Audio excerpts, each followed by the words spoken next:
I'm still waiting for Gator. I suspect he won't, but Whoa. yeah, team player-ish at times when it's convenient for him. I made a shoot the boot guarantee, and the Buffalo Bills are naming Joe Brady as their next head coach. This is correct. And that removes another coach that could keep me from drinking beer out of a shoe on draft night. The positions left are now what? Arizona, Vegas, and Cleveland? I believe so. My shoot the boot guarantee was that a college coach would take one of the NFL jobs. One of the college coaches would be moving on to the NFL. There are only 3 jobs left. I was thinking that Bill Belichick would end up in Buffalo. And that had some legs early, and it has died. I thought that Cignetti,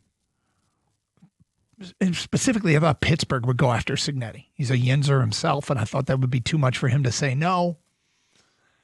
And so I'm 0 for 2 on my hunches. Mm-hmm. I do always hold out hope that Vegas will do something because they are as unpredictable as it is. But Scott, it looks like there's a good chance I'm going to be drinking beer out of a shoe. And I morally support you in doing that. Yep. But you've wussed out and have no shoot the boot guarantees for as long as I can remember. And I really would think that at some point, quite frankly, you should be shamed into making some shoot the boot guarantee. Well, I'm no stranger to shooting the boot, nor am I a stranger to making shoot the boot guarantees. I'm fine with doing them when they present themselves. And right now I'm just, waiting for the right moment to feel strongly about something. Mm-hmm. And it hasn't come up yet. I've got a lunch bet with Kang that I'm more than likely to lose. That he's given me the grace of going up right up into the first game of the regular season in the NFL. That involves Frank Ragnow. I still think that I'm holding out hope that Frank's going to want to come back, but it doesn't look like it, doesn't sound like it. And yet that's exactly what they said last year. And then, a few weeks later, Frank's on the roster. So who knows? I'm going to try to make you feel a little bit better. Great. Based on, odds, and does Vegas really know anything? Odds came out this morning at 8:35. We got this email about the odds for the remaining of head coaching jobs in the NFL. And Buffalo was still listed because they hadn't made the hire yet. The number 1 odds-on favorite for Buffalo was Grant Urdinsky, followed by Brian Daboll, Clint Kubiak, Davis Webb, and then at 12-1 odds was Joe Brady. Yep. Joe Brady just got the job over all those guys. It looks like Brian Daboll is going to take the offensive coordinator job with the Titans. So there's still hope for you, my friend. Okay. Now, as I look at the Vegas Raiders' next head coach odds, none of the candidates listed are college coaches. Mm-hmm. As I look at Arizona's head coaching candidate odds, I don't think any of these guys are college head coaches. But that leaves Cleveland. None of those guys are college head coaches. I'm rooting for you, buddy. Are you? I mean, let's see if we can, get this plan of attack ready to go, get Cignetti on board, although he says no. Is Bill Belichick? I thought Bill Belichick was a savvy call by you. Does it make sense? Hey, is there some contact with Tom Brady? Maybe he wants to coach the Vegas Raiders? I don't know. Doesn't seem likely for you, but I'm rooting for you. As Stingray 1222 just put it on Twitch, Doug, at the end of the day, treat everybody with respect unless you're too chicken to make a pick. And whatever. Those aren't my words, but I kind of endorse them. With that said, I will prepare myself and I will be ready, and it will not be the first, and it probably won't be the last. Because this is not trending in a good direction for me. I got an idea, Doug. What's that? So you try this all the time. I don't say all the time. You try like every year whenever it shows up to see if you still hate it. Guinness. Ugh. Have you ever tried Guinness out of a shoe? Oh, that might change, that. man. That might change your opinion. You should try it. You've never tried it out of a shoe, right? No, I haven't. Okay, let's do it. I got to tell you, you're right. Every year, might taste better. St. Patrick's Day rolls around, and I go, when you read the description of Guinness, it sounds like something I'd love. And damn it, this year is going to be the year because I do have a bit of evolving palate. Yeah. Not much, but a little bit. Not much. It's evolving a little bit. And I try Guinness, and I'm like, nope, I can't stand it. And I end up pouring it out. The problem with Guinness out of a shoe, I mean, maybe I guess it's not that different because drinking beer out of a shoe can be a mess. I feel like you don't have to tell us what the problem with drinking Guinness out of a shoe is. It doesn't need much I explanation. think it's kind of self-explanatory. I just said yeah. dark beer is going to stain whatever I spill it on No, I more. wouldn't worry about that. Plus, who sees it inside the shoe? Well, I'm not talking about the shoe. I'm talking about when I spill it on my shirt because it's a that's messy gonna thing. stay. It's Yeah, a messy thing. That'll stay. Yeah. And plus, it's typically foamy. I would say this. I would not recommend doing it with Guinness. And for you, the best way to enjoy Guinness, as I've found out, is at the bar where they pour it properly, not when you buy it and bring it home in a 6-pack or something like that. I've ordered it from the bar. Yeah. I've ordered it from an Irish pub. That's as good as it gets, my man. I know. No, we don't know. Gator, stop. It could be better in a shoe. Could be better in a shoe. I see what you're trying to get me to do. Just But saying. Maybe it is better in the shoe. Maybe it is. Maybe it is. what's your pending shoot the boot guarantee, Kang? I'm with Gator on this one. You don't When have the one? time is right. Yeah. We're not afraid to make them. Oh, I would. I mean, I'm beg certainly to not differ. afraid to I make would a beg to differ. shoot the boot proclamation. Yeah. Who's done more shooting the boot?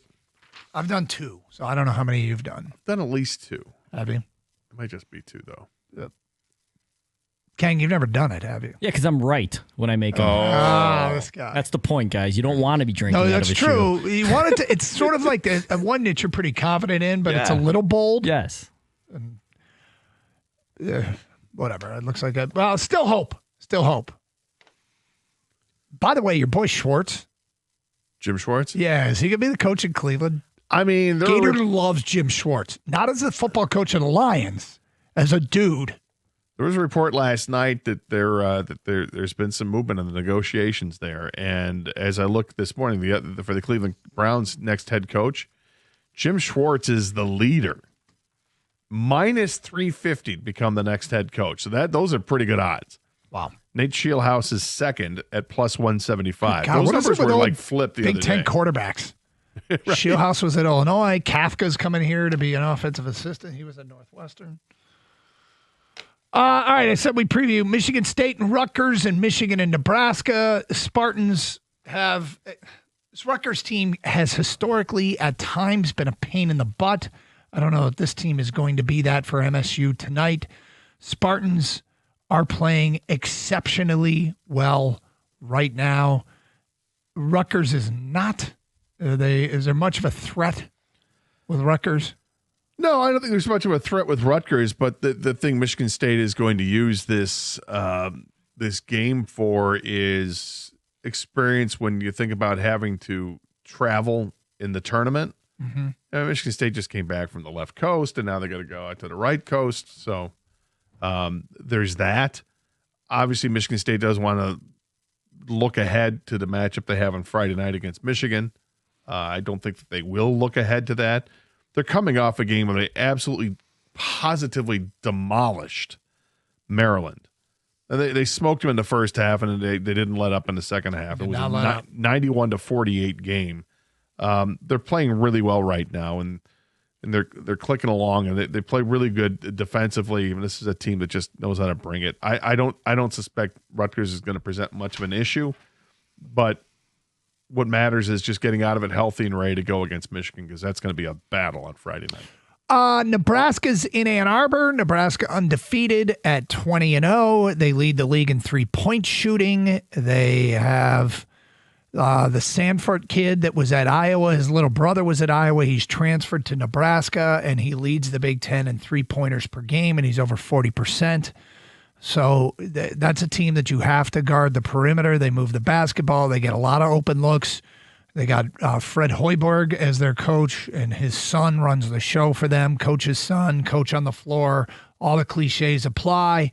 They got Braden Fragan is likely a game-time decision. He's been a ruthless player for them at times this year. In Big Ten games, Nebraska is giving up the second fewest points in the league. So they're shooting it and they're playing defense, which is a formula to win you a lot of basketball games. Michigan, this is one of the better defensive Michigan teams we've seen in a long time. Offensively, they aren't getting the open looks out of their half-court offense that they have been getting.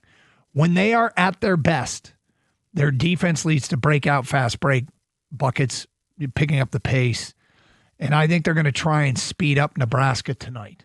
I wouldn't be surprised to see them throwing on a lot of full-court pressure, try and get Nebraska into a bit of a track meet. I think that's a game that Michigan prefers to play, and I think that helps them get offense out of their defense. So, big one tonight at the Chrysler Center. Which is more unusual to see? The undefeated Indiana team in football that won a national championship, or a team right now in Nebraska that's 20-0 in college basketball and ranked 5th in the country?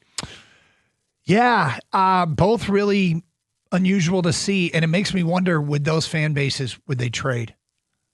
Would Nebraska say, yeah, you can have our basketball program if we can go undefeated in football, and would Indiana do the same? I don't know that Indiana would do the same. I don't think Indiana's given up anything. No. Would they prefer it be the other way around, I guess is the way to put it. I don't know, man. I mean, I've never thought of Nebraska as being any kind of threat in basketball, and yet they're off some to good a teams, great start. But yeah, I mean, there's nothing to not like about Hoiberg. You know, he's just and their fun to team. say. Yeah, what, Hoiberg? Yeah, you like saying that? What if his name was Hampus? I mean, if his name were Hampus Hoiberg, look out. Anyway, so big games tonight for Michigan and Michigan State, and certainly a huge one looming on Friday. 248-539-9797. Let's get caught up on some of these picks as the people are getting their 2 cents in on Mock 1.0. It is Karsch and Anderson on 97.1.